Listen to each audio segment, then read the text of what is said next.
I think we as a country have not talked about number one, the movie, as much as we should have. I've been wanting to talk about this for a long time, but I got reminded of it recently because people have been sending me the trailer to the second movie, which guess what? Is called number two. And I just need to talk about this movie for a second. I found out about it when I was like scrolling Amazon Prime and I saw like the neon light sign and I thought that was something special. And also I feel that any movie that stars Mark Lee, you know is gonna be of some kind of standard because he's really been eating up the film industry in Singapore lah. So of course, being the avid connoisseur of local films, I decided to watch with my family one night and it was crazy. So basically it's about this guy who used to be a general manager of a construction company. He's been working there for many years, so his pay is really quite high. But he got retrenched. So now he doesn't have a job, but he has a whole bungalow that he just bought that he needs to fund. So what is he gonna do? He's gonna look for jobs frantically. And none of them could match his pay, except one. But this new role, unfortunately, he had to take a little bit of like a cut in the title. So instead of GM, he's now AGM. So when he showed up to his first day at work, it was kind of like a shady place, like, you know, it's a bar. So he was like, I'm not sure, but, you know, he just shows up because he needs the money. The first person he meets is, of course, Kumar. And this should have been the first sign, but anyway, he didn't judge. So he went in, he realized that, oh, this bar hosts performances. And when he went out, he saw this beautiful woman with extravagant outfits performing. And he was like, wait, what? And then it hit him. It definitely played out a little bit different, but this is my synopsis of it. He realized that AGM doesn't stand for Assistant General Manager. It stands for Aqua Manager.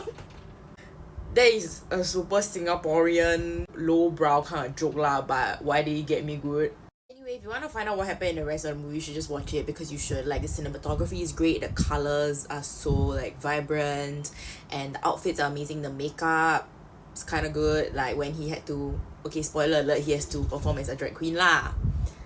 And it's about him, like the process of him like facing judgment and everything. I don't know why I'm smiling when I'm saying that. I mean, obviously Singapore is not the most accepting society, we all know that, and the drag queen slash LGBTQ community has faced many struggles, and you know, even right now we haven't gone far. And what I find so special about this film is that it focuses on a topic that, despite the love that local filmmakers have for touching on very relatable issues that Singaporeans face, so many are still not really focusing on LGBTQ issues. And I felt like this film really did it in a way that wasn't overly sad, because I feel like a lot of LGBTQ films end up with someone dying, or you know, just a very sad story, which it has its reasons, it has its points that it wants to make, but this made it fun and really entertaining, but also touched a little bit on the discrimination faced by those who are not considered normal in Singapore. And I just feel that they did a good job of representing them, not in a weird way. I mean, of course, they still made jokes at their expense, which, I mean, this is like a very Jack Neo movie type beat, but like this wasn't done by Jack Neo, by the way. All the local films kind of have the same template lah, but this one really set itself apart, and I will not stop talking about it because I watched it a total of 4 times, watching it full all the way, and then a few more times just showing my friends different parts of it. And the way that I rallied for this film a few years ago, people were like, I don't really want to watch, and like, but they don't understand, like, it's not just your typical like our boys to men, our girls go army type shit. Also, to add, my ama loves this movie. She thought it was so funny. Some other family members who have watched it, and you know, they are very conservative about LGBTQ, you know, sometimes it's like, ugh, I'm too manly for this, like I can't watch this. But when they watched it, they liked it, and they were like, wait, no, I kind of understand a bit now.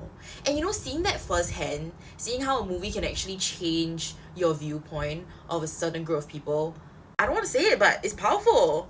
I really feel like this film had its substance, and it also dealt with the fact that, okay, Mark Lee has a wife lah in the show. You know, how the wife dealt with it, which honestly, she was the weak link lah. Not the actress or whatever, it's just like her as a character. I just felt like that whole storyline was like whatever, but him joining the drag queens, forming a little like girl group was too cute. And of course he started out as like also really prejudiced, and he had all these preconceived notions, and then later on as he started to understand and like join the industry, of course his mind changed. Yeah, there were many moments like that which was really touching. Also, I didn't want to forget to add that the drag queens did so amazing. Not all of them are drag queens by profession. Some of them are just actors. Actually, most of them are just actors, but the emotional scenes were done so well. Like, it was so catty backstage. But they really gave their all for the performances, and also their interactions with each other were so cute. Now moving on to the performance element of it, which is a huge part of it, by the way. This whole thing is about drag performances, and they obviously lip sync. But one thing you need to know about Mark Lee's character is that he doesn't lip sync. He loves to perform and also change lyrics to songs that he performs to fit the audience. And they use really nice, like, iconic Chinese songs. And it was just like very cunty lah. Like, up till now, it's still a comfort show for me. Obviously I'll skip through like the marriage problems part because I'm just like, boring. Like, who doesn't have this? But the part where they face struggles as performers, or them building closer relationships, love it. I eat that up. And so the second movie is gonna be released soon, and I watched the trailer. The trailer is giving very much Pitch Perfect 2, in a sense that, you know, Pitch Perfect 2 can't be Pitch Perfect 1, but it's still gonna have that campy vibe because now the team is going to Thailand to perform, okay? The country of drag queens. And it's kind of like Battle of the Bands kind of vibe lah, which who doesn't love, you know? I can tell that the focus and like the storyline may not be as serious, and like the issues that they face are not gonna hit as hard as the first one, obviously, because they already dealt with a big part of it. And the thing about Singaporean movies is that they don't go deeper, they just go wider, you know. They don't dig deeper into the theme, they just kind of cast their net out and focus on another thing. I feel like it's definitely gonna be one of those flashy sequels that might not be as good as the first one, but it will still be so fun, and I will be seated. So if you haven't watched, not me doing free promotion, but if you haven't watched the first one, go and watch the first one. And I don't know, I'm seated for the second one, but I'm not gonna ask you to watch it because I don't know how it's gonna go.